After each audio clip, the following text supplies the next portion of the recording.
संजय राऊत यांचं माध्यमांना दिलेलं स्टेटमेंट बघितलं, त्यात ते म्हणतायत की ते खोटं बोलत नाहीत.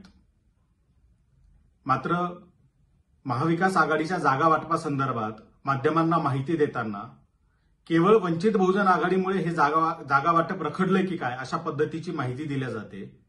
प्रत्यक्षात 15 जागांवरती या 3 पक्षांमध्ये समझोता झालेला नाही. या 15 जागा अद्याप अनसेटल्ड आहेत.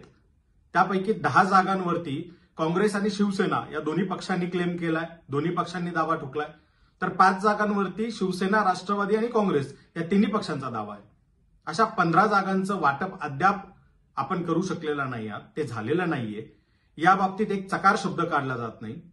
मात्र माध्यमांशी बोलताना वंचित बहुजन आघाडीमुळेच जणू काय जागा वाटप रखडलंय अशा पद्धतीचं चित्र तयार केलं जातं आणि वंचित बहुजन आघाडीच्या माथ्यावर खापर फोडण्याचा प्रयत्न केला जातो. हा थांबला पाहिजे.